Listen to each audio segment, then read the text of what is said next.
Tanguay électronique, en première ligne. On parle de capitale au stade municipal. Pour les fans du junior, on parle des remparts. On manque pas une victoire du rouge et or. À l'esprit sportif, on aime le sport. Salut, ici Carl Larouche. Bienvenue à l'Esprit sportif. Un peu plus tard dans l'émission, une belle rencontre avec l'arbitre de la Ligue nationale de hockey, Johnny Murray. Mais d'abord, parlons d'un événement qui aura lieu cette fin de semaine au Mont-Sainte-Anne. 1000 athlètes se donneront rendez-vous à l'événement le Québec Méga Trail. Au menu, des parcours de 1, de 6, de 10, de 25 et même de 50 km de course à pied en sentier dans la boue, dans les arbres également. Et aujourd'hui, Jean-Michel Bourque a rencontré les organisateurs et des participants de l'événement.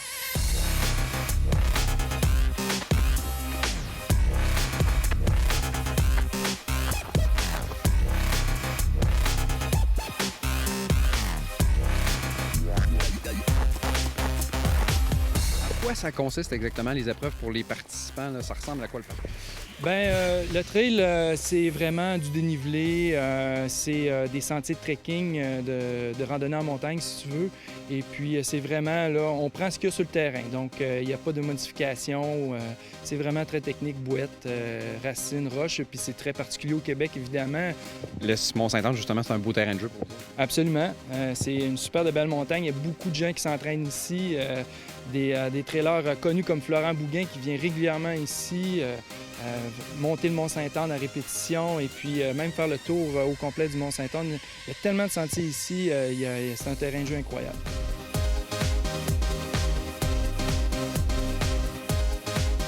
Pour des gens qui sont en forme, il y a aussi des débutants, 6 km pour les débutants, 10 km assez costaud. On a un 25 km, un beau parcours bien balancé que les bons coureurs aiment beaucoup. Là. Les coureurs qui courent vite ou même les débutants, ils sont capables de tirer leur épingle du jeu. Puis évidemment, ceux qui veulent vraiment demain se lancer le gros défi, il y a un 50 km, c'est-à-dire 2 fois la boucle du 25. Ça, c'est nouveau cette année. Oui, c'est nouveau. C'est en grande progression. L'Ultra Trail, ces temps-ci au Québec. Donc, on s'est dit tout simplement pourquoi pas proposer 2 fois la boucle du 25, étant donné que c'est un parcours qui a vraiment fait ses classes et qui est apprécié. Moi, quand je l'ai fait, il faisait super chaud. La première section, elle monte quand même beaucoup. On est dans l'ombre, fait que ça allait bien. Mais quand je suis rentrée dans la section des trails d'hydro, où il n'y avait pas de vent puis qu'il faisait gros soleil, là, j'ai trouvé ça dur un peu mentalement. Là, il a fallu que je travaille fort puis que je ralentisse un peu. Puis j'avais déjà fait le parcours, fait que je savais qu'après ça, je retournais dans le bois. Puis là, ça allait être du single track. Puis la fin, en fait, moi, c'est la plus belle que je trouve. Là.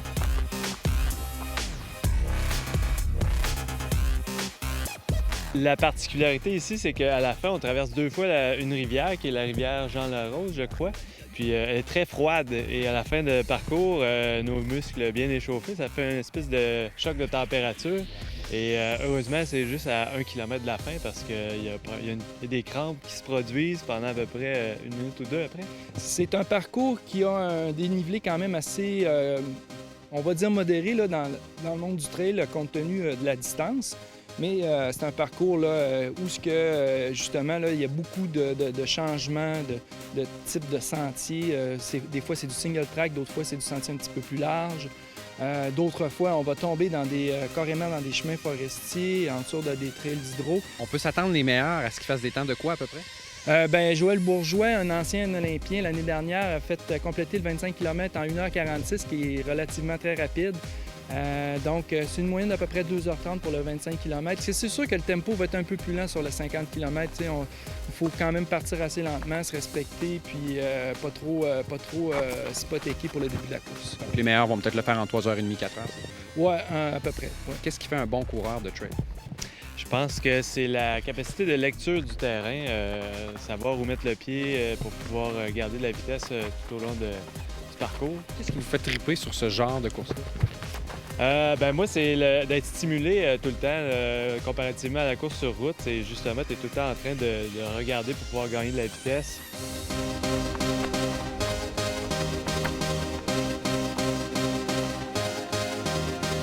le fait de se retrouver dans le bois, moi, je m'amuse. Là. Il y a de la boîte, j'ai l'impression de retomber un peu en enfant, si on veut. Là. Fait que ça, c'est vraiment ce qui me fait triper entre eux. C'est ça. C'est friendly, puis les gens, ils se regardent pas, puis OK, quel temps tu vas faire? Moi, je vais te dépasser.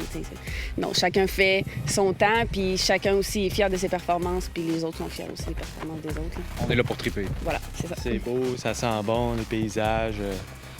Ça se compare pas bien à la route. On va être probablement au-dessus de 1000 participants, incluant les jeunes. Puis avec les accompagneurs et tout, on devrait être pas loin de 2000 sur le site de course. C'est un événement aussi qui est très familial. On a 1 kilomètre pour les enfants de 12 ans et moins. On a des jeux gonflables sur le terrain. On concentre tout ça là, sur la base de la montagne là, avec de la musique, beaucoup d'ambiance, des kiosques. C'est une belle journée en famille, puis où est-ce que tout le monde peut y trouver son compte. Là.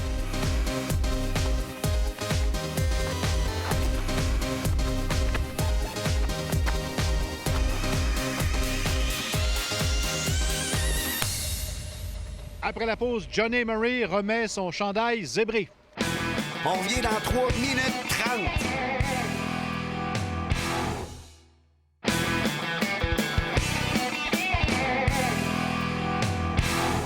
Blessé en 2013, le juge de ligne de la Ligue nationale de hockey, Johnny Murray de Beauport, a dû accrocher son sifflet en 2014-2015. Après une opération, il est de retour sur ses patins et prêt pour la prochaine saison. Stéphane Turcot l'a rencontré à l'école de hockey qui porte son nom. J'étais pas à l'aise. Juste rechausser les patins depuis quelques semaines est une victoire en soi. Tellement le juge de ligne, Johnny Murray, croyait sa carrière terminée, croyait devoir ranger son sifflet.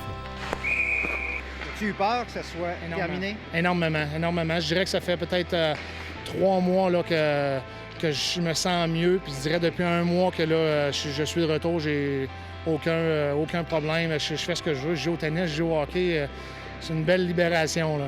On pense à qu'est-ce qui va se passer si, mettons, je reviens pas. Puis j'y ai pensé pendant 6 mois de temps. Puis c'est dur, le mental. Tu sais, oui, on parle du physique, mais pour le mental, c'était très dur de voir tes teammates,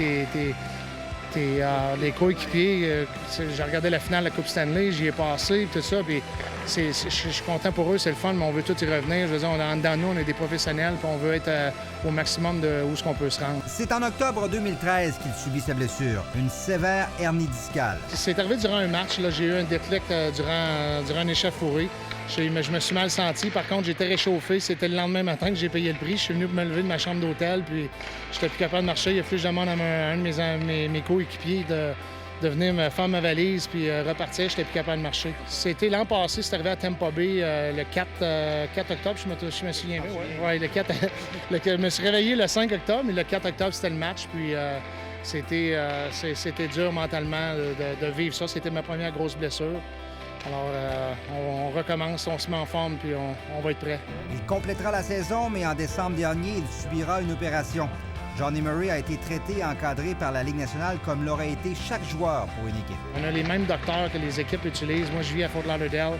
Je me suis fait opérer par un docteur qui a fait beaucoup d'athlètes, que les Panthers utilisent. Même pour la rehab, j'ai utilisé sans dire leur physio direct, mais un physio qu'eux utilisent quand ils partent sur la route, quand les joueurs sont blessés.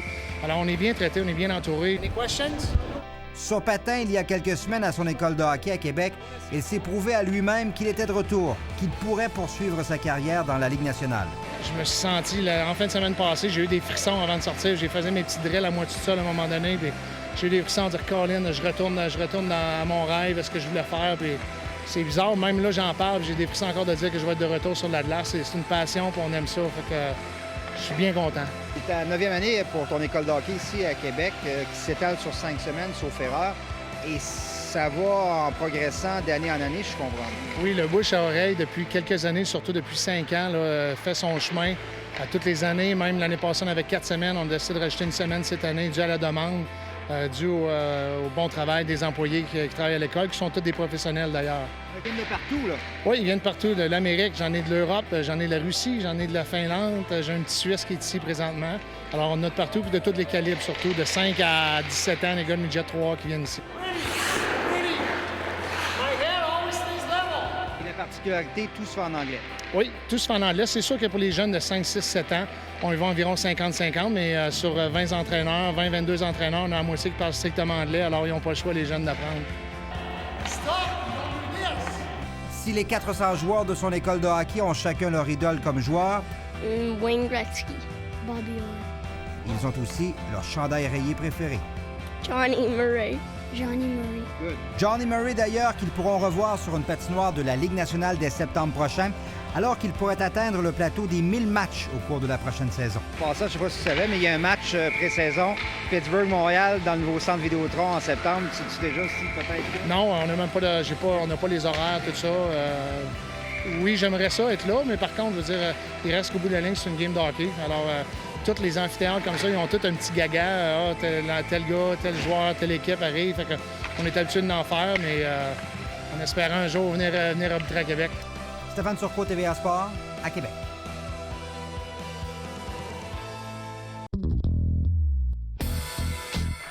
Le vaste espace situé devant le nouveau centre Vidéotron de Québec s'appellera la place Jean-Béliveau. La Ville de Québec veut ainsi marquer la contribution du célèbre hockeyeur des As de Québec et du Canadien de Montréal. C'est en présence de la veuve de Jean Béliveau, Élise, que l'annonce a été faite lundi. Les Remparts de Québec ont confirmé qu'il en était venu à une entente avec l'agent libre Ryan McReynolds, un ailier gauche de 6 pieds 6 pouces. Âgé de 17 ans, il évoluait la saison dernière avec les Hurricanes de Newmarket dans la Ligue junior de l'Ontario où il montrait un dossier de 4 buts, 9 passes et 88 minutes de pénalité en 48 parties. Le Bootcamp 2015 se déroulera les 14, 15 et 16 août prochains à l'Aréna de Sainte-Foy. 48 joueurs de hockey professionnels en mettront plein la vue lors d'un tournoi à la ronde. Déjà, les Bergerons, Desharnais, Kucherov, Paquette, Zuccarello, Huberdeau et Vlasic ont confirmé leur présence.